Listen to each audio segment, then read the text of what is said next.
Lucky block.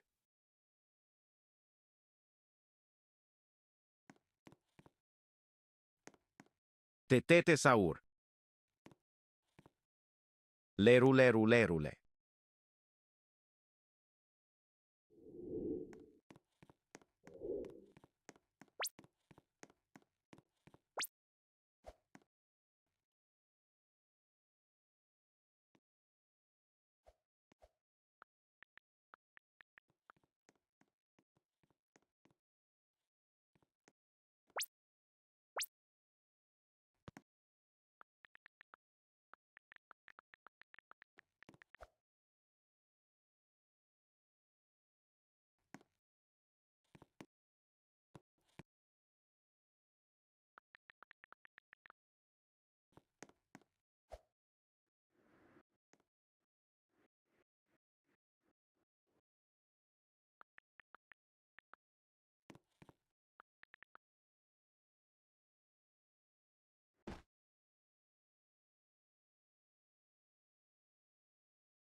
Run! 30 Mississippi. 30 Mississippi! I counted 34, that's a 30. Hi, Simon. He's so adorable, like a little doll. I think Marjorie likes you. She said you were cute. She means cute like a baby turtle is cute. Girls don't kiss baby turtles. How do you know? If you were me, you'd know too. Simon Birch was so tiny that we loved to pick him up. Hey! No tickling! Pass him to me! Down! Simon Birch was the smallest delivery ever recorded in the history of Gravestown Memorial Hospital. Oh, doctor! Here they come, the Wentworth bastard and his granite mouth. Hey, Bert, nice sidecar. What you use, a matchbox?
Na festa do fim de semana.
When my teenage daughter texted me a thumbs up emoji, I left work in the middle of a meeting. Lisa started making fun of me for using the thumbs up emoji when she was 12. She thinks it's passive aggressive. Mom, when you send that, it's like you're mad at me but won't say it. I stopped using it years ago just to keep the peace. She's 16 now and still brings it up whenever she sees anyone over 40 use it. It's giving boomer energy. Only old people send that. You might as well just write okay with a period. One night we were watching the news together. A story came on about a girl who vanished after lying to her parents about where she was going. I got that worried mom feeling in my chest. Lisa caught me looking at her. Mom, I'm not stupid. I know you're not. But if you're ever in trouble and can't talk, text me something I'd notice. Something you'd never normally send. Lisa thought about it. Then she grinned. If I ever send you a thumbs up, you should probably call the National Guard. I didn't laugh. I held her eyes and told her I was serious. If she ever sent me that emoji, I was coming to get her. No questions asked. She softened. Okay, Mom, deal. That was 3 years ago. She sent me every emoji imaginable since then. Skulls, crying, laughing faces, random vegetables I still don't understand, but never once a thumbs up. Not until last week. Friday afternoon, Lisa texted asking if she could go to her friend Kaylee's house after school. I said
yes, be home by 9. Normal Friday. An hour later, I was in a work meeting when my phone buzzed. Lisa's text. Having fun. I read it 3 times. My coworkers kept talking, but I couldn't hear a single word. I texted back immediately. You okay? The read receipt popped up. She saw it. No response. I called her. Straight to voicemail. Called again. Voicemail. I opened the location app on my phone. Lisa wasn't at Kaylee's house. She was pinging from an address 20 minutes away. A street I'd never heard of. I stood up from the conference table. I have to go. My boss looked confused. We're in the middle of the quarterly review. Family emergency. I didn't wait for a response. I walked to my car and called Kaylee's mom on the way. Hey, is Lisa at your place? I just need to check on something. Kaylee's mom sounded confused. No, Kaylee told me she was going to your house after school. My hands started shaking. Both girls lied about where they were going, but only Lisa sent the signal. I drove 15 over the speed limit the entire way. The address led to a neighborhood I didn't recognize. When I turned onto the street, I saw cars everywhere, parked along both curbs, on front lawns, music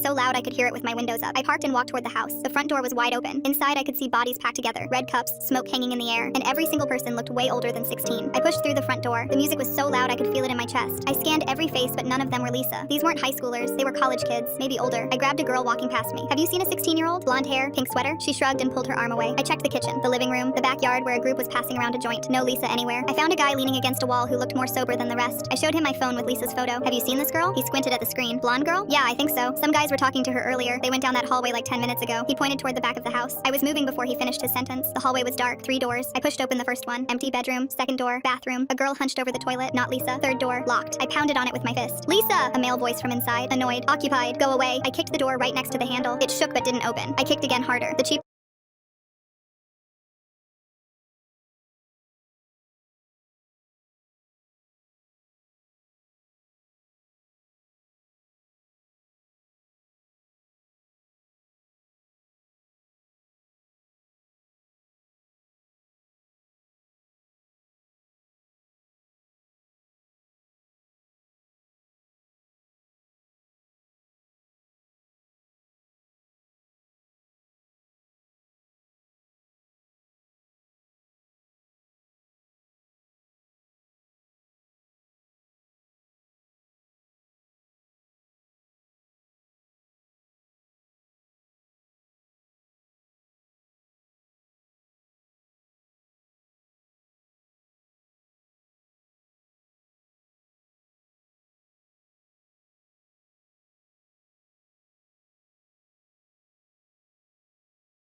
Lock snapped and the door swung open. 3 guys, early 20s, and Lisa sitting on a bed in the corner. One of them right next to her with his hand on her thigh. Lisa's eyes were glassy and unfocused. Whatever they gave her, it wasn't just alcohol. But the second she saw me, her whole face changed. Relief flooded her eyes. Mom, I crossed the room and grabbed her arm. We're leaving. Now. One of the guys stood up. Whoa, relax. We're just talking. I pulled Lisa toward the door. He stepped into my path. I said, relax, lady. I looked him straight in the eyes. Move, or I call the police and tell them exactly what I just walked into. 3 adult men, 1 16-year-old girl, a locked door. He stared at me. I didn't blink. He stepped aside. I walked Lisa through the house, through the crowd, out the front door, and into the night air. In the car, Lisa cried and told me what happened. Kaylee left her alone. Guys she didn't know gave her a drink, took her jacket with her keys inside. She was trapped with a dying phone and no way to explain, so she sent the only thing she knew I'd notice. She wiped her face and looked at me. I didn't think you'd remember. I grabbed her hand. Always. When my teenage daughter texted me a thumbs up emoji, I left work in the middle of a meeting. Lisa started making fun of me for using the thumbs up emoji when she was 12. She thinks it's passive.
Aggressive. Mom, when you send that, it's like you're mad at me but won't say it. Testing Steal a Brain Rot Streamers Part 21. Today we are testing this streamer, but before that, This scammer just tried to steal my meow. So I'm making a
trade with somebody right now for my low 6'7", 326 million. And this guy really pissed me off.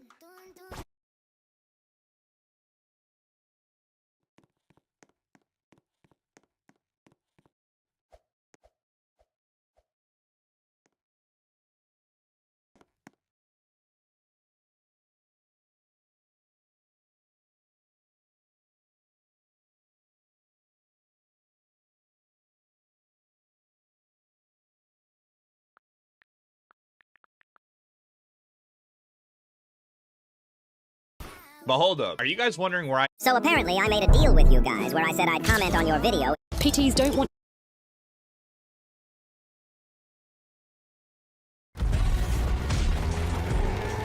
I am certain. I am the embodiment of flame. I can hardly be destroyed. I command the blazing fire of the underworld. My body is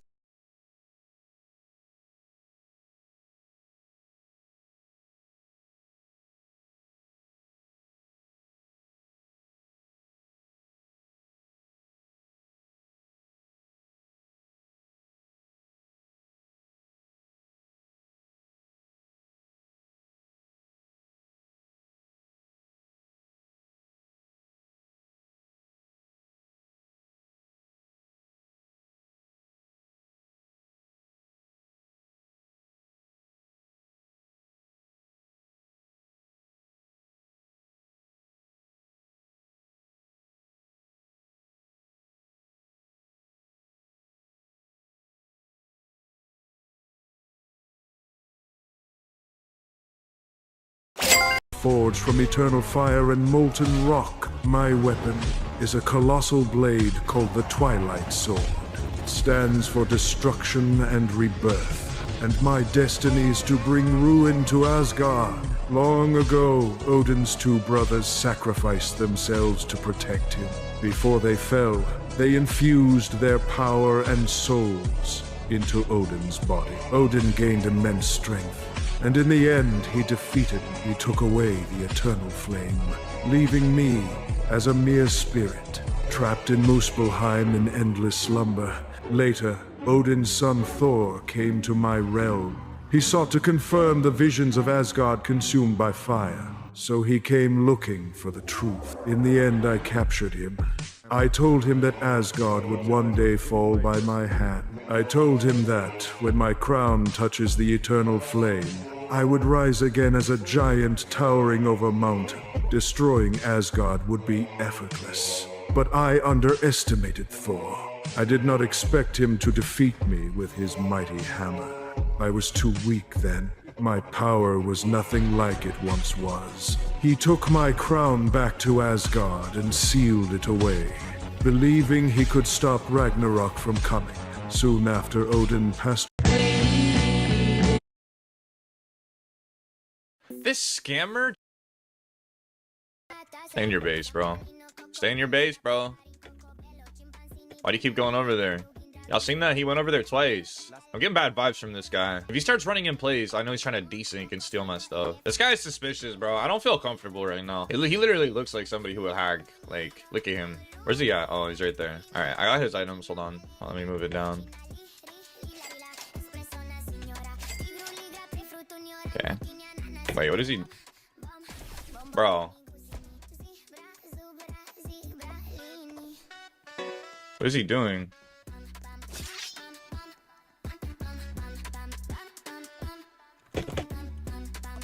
Hold on a second.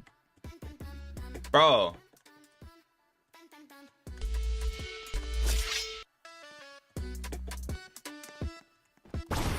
Alright, bro. What the hell is he trying to do, bro? Alright, let's keep it simple, no hidden meanings. Alright, let's keep it simple, no hidden meanings, straight to the point. John ate spaghetti for lunch. Now, this next passage is particularly... I watched my son get killed, but stayed completely calm. I just put on my sunglasses and quietly walked away. But right after I left, the police said something totally bizarre. Her son was her humanity. With him gone, war is coming. My name is Sandra. I'm the biggest female drug lord in Guatemala. Today I brought my son to the hospital for a checkup, but I actually had another purpose. And it just so happened that Detective Angela also came for a prenatal exam today. We met in the hallway, but instead of pulling guns like cops and criminals do, we actually talked like sisters. I really hope you're only here for your son, because if you're up to something, it's not going to end well for you or Diego. After we split up, Angela immediately checked the surveillance to track my movements. From the cameras, she saw that I went to the ICU, and the old man in the ICU was the most notorious drug lord in Los Santos. So to figure out why I came here, Angela remotely listened in on the ward. From the audio, she learned that the old man was dying. To protect his son, Caesar, he agreed to hand all his business over to me, and Angela recorded our whole conversation, but that alone wasn't enough for an arrest. So Angela found me in the parking lot, because we had crossed paths before, but I always work clean and sharp. The police never had evidence to take me down, but Angela still wanted to talk me into stopping. However, while we were talking, a car pulled up behind us. A man got out and started spraying bullets at us.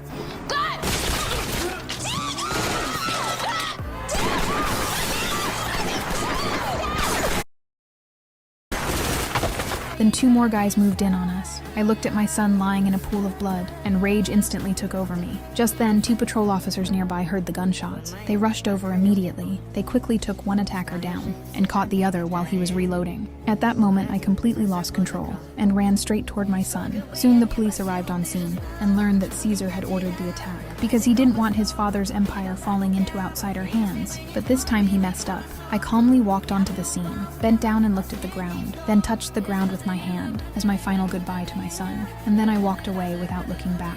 The next day, while John was on patrol, he heard gunshots and was suddenly ambushed.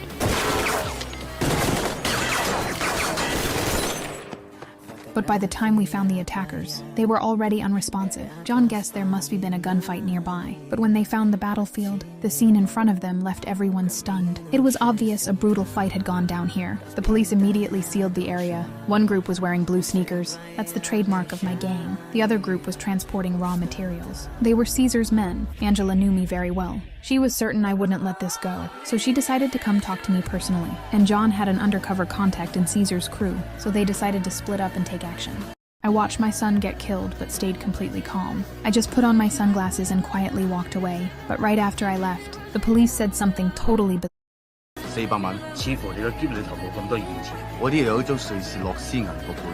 Just because every bank rejected my loan application, I came up with a crazy idea. If I could buy this office building that housed 7 banks, then those banks would become my tenants, and they would never dare reject my loan again. So every night I came to this building. By counting how many lights were on, I could accurately calculate its real occupancy rate. Then I combined that with other data I gathered, and calculated the building's annual rental income. Finally, I figured out its actual value. Next, I found a black real estate investor named George, and told him my whole acquisition plan. George was completely stunned, because that was the most expensive building in Los Angeles. And more importantly, the owner was a white man. And in America in 1950, it was impossible for a black man to buy property from a white man. But Charlie didn't argue right away. Instead, he explained my reason for buying it. There were 7 major banks inside the building. Buying it would make getting loans incredibly easy. And more importantly, through investigation, I found that although the building was in a prime location, a huge number of offices were still vacant. At the same time, I also learned that the owner was raising a massive amount of money to invest in a brand new project, and this loss-making building was the burden he was desperate to unload. George was shocked after hearing this, and he finally realized my plan was actually feasible. But there was still one major obstacle, because we were black.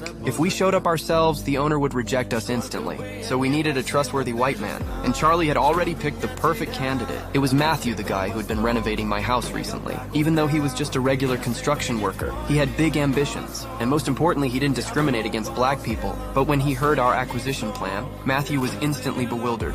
I don't know anything about banking. I don't know how to buy a bank. We're not actually buying a bank. We're buying a building that the banks are in. Banks are tenants. Right.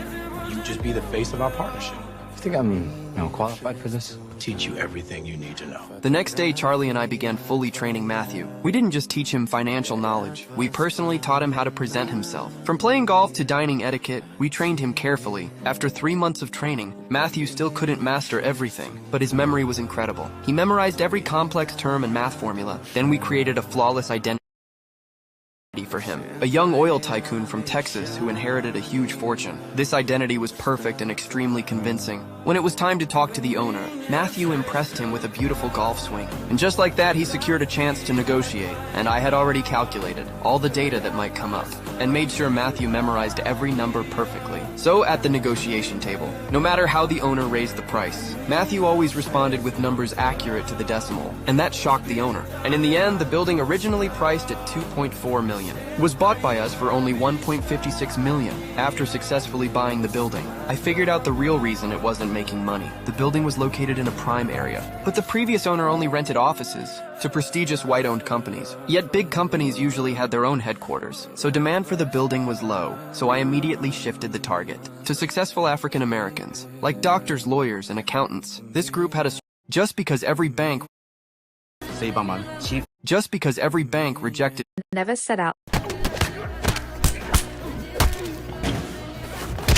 My methods were extremely ruthless, but I was just a high school student. Yet my true identity was a top-secret North Korean agent hidden in South Korea. Yesterday, I had just transferred to this school. The class bully wanted to order me around, but I completely ignored him, and that made the bully lose face. So after school, he dragged me up to the rooftop. Once we got up there, the bully punched me right in the face. So I got ready to teach them a real lesson, but the teacher suddenly showed up, and just like that, the bully escaped his beating. When I got home that night, I received a classified file from the organization. They wanted me to track down several defectors. These were all traitors who had sided with South Korea. One of them was an agent named Northeastern Tiger. He had already secretly killed several undercover agents. So the next day at noon after school, I found an informant according to the file.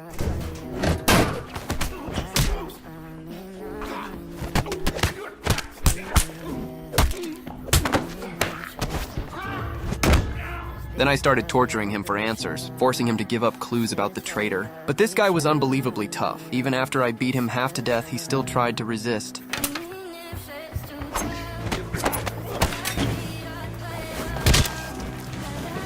In the afternoon, I returned to school. At that moment, the bully was picking on my deskmate Emma, and I could only hold back and accompany my innocent deskmate. During a biology class, the teacher called on me to answer a question. Emma thought I wouldn't know how to answer, so she showed me her notes, but she underestimated the knowledge of a trained agent. I answered the question in an extremely smooth and fluent way, and my flawless answer won the admiration of the entire class, especially Emma, who now liked me even more. During break, I saw the bullies group dragging Emma into the lab, then one of them pulled open her shirt. That was the moment I could no longer hold back. So I kicked the lab door wide open.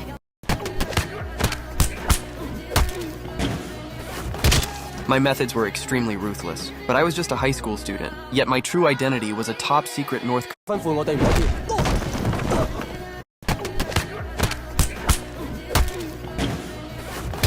My methods were extremely ruthless, but I was just a high school student. Yet my true identity was a top-secret North Korean agent hidden in South Korea. Yesterday, I had just transferred to this school. The class bully wanted to order me around, but I completely ignored him, and that made the bully lose face. So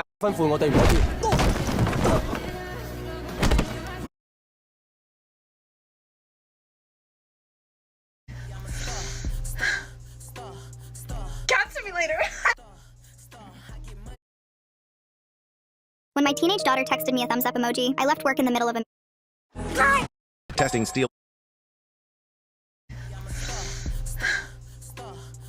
Catch me later. Oh. Gun. Oh, Victoria's Secret. Wait, what? Alright. Come on, please. You're done. Nope. Okay. Is West 2 and West? What? Catch me later. I watched my son get killed, but stayed completely. When did you realize you raised your kid right? My 10-year-old son came home from school on a Tuesday and walked straight past me without saying anything. Just went to his room and closed the door. That never happens. This kid tells me everything at school, from lunch to Foursquare. So when he just walked by, I knew something was wrong. I gave him an hour, then knocked softly. He was sitting on his bed holding his phone, staring at it like he was solving the hardest math problem. He looked up and said, "Dad, we need to talk. Sit down." My chest tightened because those are never good words from your 10-year-old. I sat next to him and he took this deep breath. He told me about this kid in his class, a boy who sits alone at lunch every day in the corner table by the windows where nobody wants to sit. None of the other kids talk to him. They don't ask him to play at at recess. They don't pick him for teams. They don't invite him to birthday parties. He's invisible. The kid brings the same lunch every day, a peanut butter sandwich with the crust on and a small apple, nothing else. He eats it alone while everyone else is laughing and talking. Then my son told me what happened during recess. Some boys were playing basketball and this kid was standing near the court watching. One of the boys pointed at his feet and started laughing loud enough that other kids turned to look. The kid's shoes had holes in them, big holes where you could see his socks, and the sides were splitting apart. My son said the kid saw everyone looking and tried to hide his feet under the bench, but you could tell he wanted to disappear. He stared at the ground until recess ended. My son couldn't stop thinking about it through math class, reading time, even on the bus ride home. It kept playing in his head over and over. Then he asked me something that floored me. He said, "Dad, can I use my birthday money? All of it." I asked what for, and he explained he wanted to buy that kid new shoes, good ones that would last, and maybe enough for some lunches for a week or two. But here's what really got me. He didn't want anyone at school to know it was from him. Not the kid, not the teacher, not his friends, nobody. He said if the kid knew, it might make him feel weird, like charity or pity, and he didn't want that. He wanted the kid to think someone out there cared without needing credit. He wanted to put the shoes in the kid's locker with a note that said, "From a friend, nothing else." The next morning, we woke up at 5:30 a.m., still dark and cold. My son got dressed quickly, didn't complain about waking up early, which is unusual. We drove to the store at 6 a.m. and headed to the shoe section. My son picked out Nikes, nothing flashy but solid, black with white swooshes, size 4. He checked the price 3 times to make sure he had enough. Then we grabbed lined paper and he wrote the note in the parking lot, sitting in the passenger seat with the paper on his knee. He used printed letters so the kid wouldn't recognize his handwriting. The note said, "From a friend, hope these help, you deserve them." We got to school at 7:15 a.m. before any students arrived, just the janitor's car in the lot. My son knew which locker was the kid's because it was near the water fountain he goes to every day. We went to the office and I said we needed to put something in a student's locker. The secretary gave us the combination after I explained it was a gift. My son's hands were shaking when he spun the lock left, right, left again. The locker opened with a metallic click and he placed the Nike box inside carefully, like it was made of glass. He put the note on top, folded in half, closed the locker, and we left fast. Nobody saw us. That Friday, my son asked if his friend from class could come over for dinner. I said sure, thinking it was one of his usual buddies, but when the doorbell rang, it was the kid. He walked in wearing the new Nikes, and I watched him look down at them 5 times in the first 2 minutes. He kept smiling at them. My son introduced him casually. "Hey Dad, this is my friend from school. We're going to play video games, cool?" I said of course, and made extra pizza. During dinner, the kid was quiet at first, but slowly started talking. He told us about his favorite subjects, science and art, then mentioned the shoes. He said someone left these in my locker a few days ago, and I still don't know who. He said it was the nicest thing anyone ever did for him, that he didn't feel so alone anymore, and maybe school wasn't so terrible. My son just nodded and asked if he wanted another slice. Totally normal, like he didn't just change this kid's whole week. After the kid left around 8 p.m., my son helped me clean up without me asking. Then he said, "Can he come back next Friday?" I told him every Friday if he wants. He said cool and went upstairs. I stood in the kitchen staring at nothing, trying to keep it together, because I realized my kid understood something most adults never figure out. When did you realize you raised your kid right? My 10-year-old Siblings of the golden child. When did your parents' favoritism come back to bite them? My older brother was a literal genius while I was the problem kid who barely... What's the most outlandish thing that your kids have told you that turned out to be true? When my son was 5, he kept telling me he could hear everything happening blocks away. He'd walk up and say, "Dad, the man with the blue door is yelling about his credit card." Or, "Dad, the lady with the dogs just dropped her phone. I thought he was making it up." So I sat him down and said, "Buddy, you can't tell people you can hear impossible things." He looked at me and said, "But Dad, I really can hear them." "I'm not lying," I said. "I know you think you can, but we need to focus on what's real." He nodded, but looked so disappointed. One Saturday morning, I'm making eggs, and he runs in all out of breath. Dad, the guy with the red truck just hit the mailbox down the street." I can hear him freaking out. I look out the window. There's nothing, no truck, no crash. I put down the spatula and get on his level. We talked about this. You need to stop making things up. He goes quiet, walks to the couch, and sits there staring. About 15 minutes later, there's a knock on the door. I open it, and this guy is standing there nervous. He says, "Hey, I backed into the mailbox down the street this morning around 6. Did you see anything?" I freeze because my son told me this. I tell him no, and he leaves. I close the door, and my son is right behind me. "I told you, Dad, the guy with the red truck." I try to rationalize it. Maybe he heard it earlier. But the guy said 6 in the morning, and my son told me at 9:30. 3 hours later, I brush it off as coincidence. The next week, I'm working from home, and my son walks in. "Dad, the lady with the brown dog just spilled groceries all over her driveway." I'm on a call, so I wave him away. My call ends 20 minutes later, and I grab the mail. Our neighbor 4 houses down stops. "Hey, how are you doing?" she asks. "I'm good. How's your morning?" She rolls her eyes. "Terrible. I dropped an entire bag of groceries in my driveway this morning. Eggs. Broke everywhere. Had to clean it all up. My hands go cold." "When did that happen?" I ask. "About 45 minutes ago." She says. "Nothing," I say. But inside, I'm panicking. I go back and find him playing. "How did you know about the groceries?" I ask. He doesn't look up. I heard her say, "Oh no," really loud, and then all the stuff hit the ground. But she